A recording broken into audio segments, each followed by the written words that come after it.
Hello everyone. आज की इस वीडियो में हम रे ऑप्टिक्स के प्रिज्म वाले टॉपिक के थर्ड वीडियो लेक्चर देखेंगे, जिसमें हम देखेंगे refraction through a small angle prism. जब प्रिज्म का एंगल होता है, एंगल ऑफ प्रिज्म वो होता है, अगर वो छोटा होगा तो उसके लिए हमारे पास डेविएशन क्या निकल के आती है, और देखेंगे हम डिस्पर्जन। तो हम स्टार्ट करते हैं सबसे पहले deviation through small angle prism.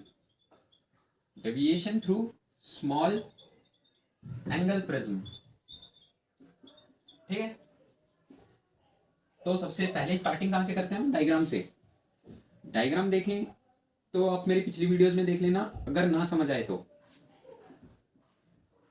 वरना मैं यहां पे बता ही रहा हूं। ये एबीसी कॉर्नर से एक प्रिज्म के, ये एंगल ऑफ प्रिज्म ए है, एंगल ऑफ प्रिज्म, ये नॉर्मल n1 है, ये नॉर्मल n2 है। जहां पर ये दोनों टकरा रहे हैं उस पॉइंट का नाम हमने क्यों दे दिया। अगर इंसिडेंट रे यूं आती है, इंसिडेंट रे यूं आती है तो कुछ ये इस तरीके से जाती, बट हुआ क्या, जब रेयरर से डेंसर मीडियम में गई, रेयरर से डेंसर मीडियम में गई तो टुवर्ड्स द नॉर्मल हो जाएगी। वो जानी कुछ इस तरीके से थी, बट वो यूं चली जाएगी, टुवर्ड्स द नॉर्मल हो जाएगी। अब ये कुछ जानी इस तरीके से है, बट डेंसर से रेयरर मीडियम में गई तो वो क्या होगी, अवे फ्रॉम द नॉर्मल हो जाएगी। ये नॉर्मल इससे थोड़ा दूर जाएगी, यानी कुछ इस तरीके से। ये है इमरजेंट रे, ये है रिफ्रैक्टेड रे, ये एंगल ऑफ इंसिडेंट आई, ये है एंगल ऑफ इमरजेंस नॉर्मल से ई, ये है एंगल ऑफ रिफ्रैक्शन R2, ये एंगल ऑफ रिफ्रैक्शन R1। ये लाइन इस तरीके से गई। अगर जहां पे इंसिडेंट रे और इमरजेंट रे मिलती हैं, ऐसे तो ये कहीं मिलेंगी नहीं, तो हमें इसे क्या करना पड़ेगा, पीछे की तरफ शिफ्ट करना पड़ेगा। जिस पॉइंट पे ये मिली उस पॉइंट का नाम हमने एस दे दिया, और जो ये एंगल बनाती है उसको हमने बोला डेल, जिसको बोलते हैं हम डेविएशन।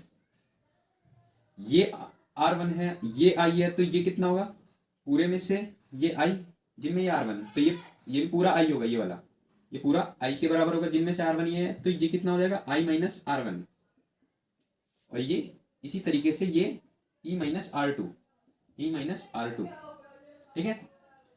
अब जो ये वाला ट्राइंगल है, इस पॉइंट का नाम माना P1, इस पॉइंट का नाम माना P2। अगर हम ट्राइंगल P1 P2 और S, P1 P2 S में देखें तो जो डेल है, डेल वो किसके इक्वल होगा, डेल इज इक्वल टू अंदर वाले दोनों एंगल के, इस वाले और इस वाले के, ये एंगल इसके बराबर, ये वाला एंगल इसके बराबर। नहीं, डेल किसके बराबर आया, I plus e, I plus I minus R1, I minus R1 plus ये वाला angle E minus R2, E minus R2। Del किसके इक्वल आया, अगर हम इसे सॉल्व करते हैं तो आता है I प्लस ई, ये I और E एक साथ लिख लिया हमने, माइनस दोनों में से कॉमन लिया, ये होगा R1 और ये हो जाएगा प्लस R2। तो डेल हमारे पास आया I plus E minus R1 plus R2 को हम क्या लिखते हैं, R1 R2 को हम A लिखते हैं। कैसे, ये पिछली वीडियो लेक्चर में देख लेना आप। R1 प्लस R2 A के इक्वल हो गया, ये हमारे पास आया डेल। अब हमें देखना है कि डेल क्या होगा जब ये स्मॉल होगा, एंगल ऑफ प्रिज्म कैसा होगा, स्मॉल होगा। तो सबसे पहले हम देखते हैं at surface AB, at surface AB, ये ज्यादा सरफेस है AB, at surface AB, AB पे हमने क्या किया, स्नेल्स लॉ लगाया, applying Snell's law. Snell's law क्या, mu R rarer sine theta 1 is equal to mu D sine theta 2। Mu R क्या है, म्यू आर हमने साइन थीटा 1 कितना है, यानी ये वाला एंगल थीटा 1, यहां से इस सरफेस की बात कर रहे हैं, और थीटा 2 ये R1। तो थीटा 1 I के इक्वल होगा और थीटा 2 किसके इक्वल होगा, R1 के। साइन थीटा को हमने अप्रोक्स थीटा माना, for sine theta approx equal to theta, तो साइन I किसके इक्वल आ जाएगा, I के, और साइन R1 के इक्वल आ जाएगा।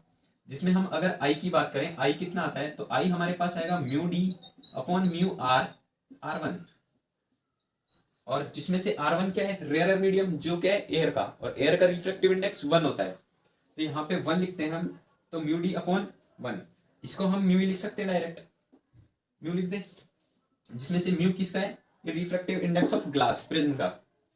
ऐसे ही सिमिलरली R1 क्या आएगा हमारे पास, अगर हम सरफेस ए सी की बात करें, similarly for surface AC, AC की बात करें तो उसमें हमारे पास angle of incidence emergence E वो कितना आएगा, mu are two, mu are one आया ए बी सरफेस के लिए और म्यू आर टू आएगा एसी सरफेस के लिए। अब हम क्या करते हैं, इसको और इसको इस वाली इक्वेशन में पुट करते हैं। इसको मान ली कि इक्वेशन 1 है, ये 2 है और ये 3 है। Put equation 2 and 3 in equation 1। अगर हम दूसरी और तीसरी इक्वेशन को पहले में डालते हैं तो डेल आता है हमारे for small angles. Small angles वो कितना आता है, स्मॉल एंगल्स यहां से क्यों, साइन थीटा को for small angles, for small angle sine theta theta के बराबर होगा। तो अगर हम यहां से हमारे स्मॉल एंगल्स के लिए आई ये निकल के आया और स्मॉल एंगल के लिए ई हमारे पास ये निकल के आया, तो कुल मिला के डेविएशन स्मॉल एंगल्स के लिए क्या हो जाएगी, आई के बदले रखेंगे हम mu are one, mu are one, और ई के बदले हम क्या रखेंगे, mu are two, mu are two. बचेगा क्या इधर ए को हम बाद में लिखेंगे। काम करते हैं, ए को हम लास्ट में लिखेंगे, इसको मानते हैं इक्वेशन 1। तो आई के बदले ये रखा हमने, ई के बदले ये रखा, minus r one plus r two as it is. अब स्मॉल एंगल्स के लिए हमने ये क्योंकि अगर R1 फिर R2 कॉम्प्लेक्स हो जाता, कॉमन नहीं आ पाता। अब हमें यहाँ पे से क्या होगा, कॉमन मिल जाएगा। इन दोनों में से पहले म्यू कॉमन लेते हैं, इसलिए हमने ऐसा किया ये R2 R1 प्लस R2। अब इन दोनों में से इसमें और इसमें से, इसमें और इसमें से हम क्या कॉमन, पहले हमने इसमें और इसमें से म्यू कॉमन लिया, अब हम इसमें से और इसमें से R1 कॉमन लेंगे, R1 प्लस R2 कॉमन लेंगे, तो बचेगा क्या, म्यू माइनस 1। अब इसको हम ए रख देंगे, तो ये आया हमारे पास del for small angles. Since जो ए है वो R1 प्लस R2 के इक्वल होता है, फर्स्ट वीडियो लेक्चर में मिल जाएगा प्रिज्म वाली में। तो जो हमारा काम था वो हो गया, डेल मिल गया हमें, ए म्यू माइनस 1, ए म्यू माइनस 1। अब हम देखते हैं डिस्पर्जन। डिस्पर्जन क्या होता है, अगर जब हमारा प्रिज्म है उसमें से अगर हम व्हाइट लाइट पास कराते हैं तो जो लाइट है वो आफ्टर रिफ्रैक्शन क्या होती है, वो स्प्लिट हो जाती है 7 कलर कंपोनेंट्स में, उसी को हम बोलते हैं डिस्पर्जन। डिस्पर्जन क्या बोल सकते हैं हम, when the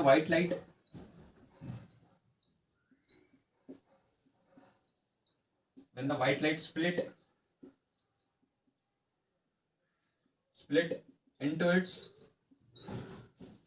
its 7 color component,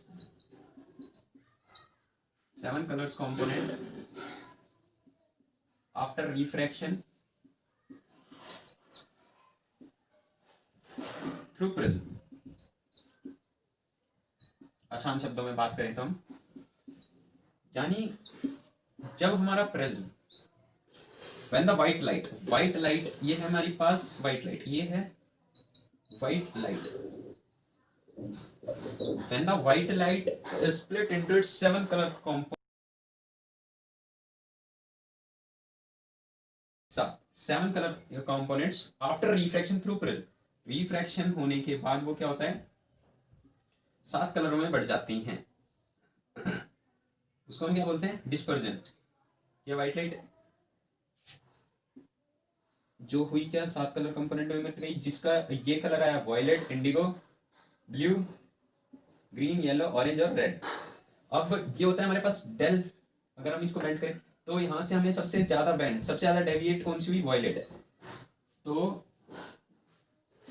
सबसे ज्यादा डेविएशन किसमें हुई, वायलेट में, वायलेट सबसे ज्यादा डेविएट हुई ना यहाँ पे, तो वायलेट की सबसे ज्यादा डेविएशन, और सबसे कम कौन सी की, रेड। उसी तरीके से जो म्यू है वायलेट का वो सबसे ज्यादा होता है और म्यू रेड का कम होता है, और जो वेवलेंथ होती है वो रेड की ज्यादा होती है और वायलेट की कम होती है, रेड की ज्यादा होती है और वायलेट की कम होती है।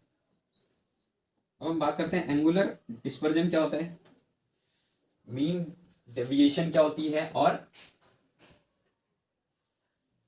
डिस्पर्सिव पावर क्या होती है। लास्ट टॉपिक है हमारा, बस जिनमें से हमें 3 चीजें और पढ़नी है। ठीक है, एंगुलर डिस्पर्जन। एंगुलर डिस्पर्जन मतलब क्या, जो हमारे पास इक्वेशन आई थी अभी, हमारे पास कौन सी इक्वेशन आई थी जो डेल स्मॉल एंगल्स के लिए आई थी, वो आई थी हमारे पास ए म्यू माइनस 1। ठीक है, एंगुलर डिस्पर्जन क्या होता है, जो वॉयलेट वाली होती है, एंगुलर डिस्पर्जन को हम थीटा से डिनोट करते हैं। तो हमारे पास थीटा कितना आता है, थीटा कितना आता है, जो हमारे पास डेविएशन होती है वॉयलेट की, सबसे ज्यादा वॉयलेट की होती है और सबसे कम रेड की, तो इन दोनों का डिफरेंस जो होता है उसको क्या बोलते हैं हम, एंगुलर डिस्पर्जन। तो थीटा क्या हो जाएगा, it is the angular dispersion, it is the difference between the extreme colours, जो आखिरी के दो कलर हैं इस साइड से और इस साइड से, उन दोनों का डिफरेंस। तो डेल्टा वी वो क्या आएगा, अगर हम इस पे वी लिखते हैं, वी की बात करते हैं, तो म्यू वी वॉयलेट का माना जाएगा। तो डेल वी के बदले हम क्या लिख देंगे, हम ए म्यू वी माइनस 1, और इसके लिए हम क्या लिखेंगे, ए mu R minus 1।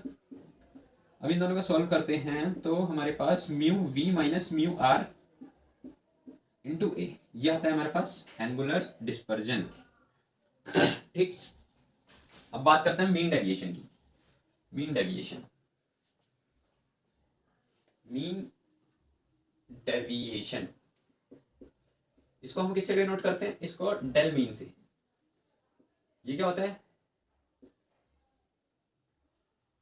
Deviation produce by the mean colour. Mean colour से जो डेविएशन प्रोड्यूस होती है उसको हम बोलते हैं मीन डेविएशन। और कौन सा कलर है वो हमारा, yellow colour, that is yellow colour. Yellow colour से VIBGYOR,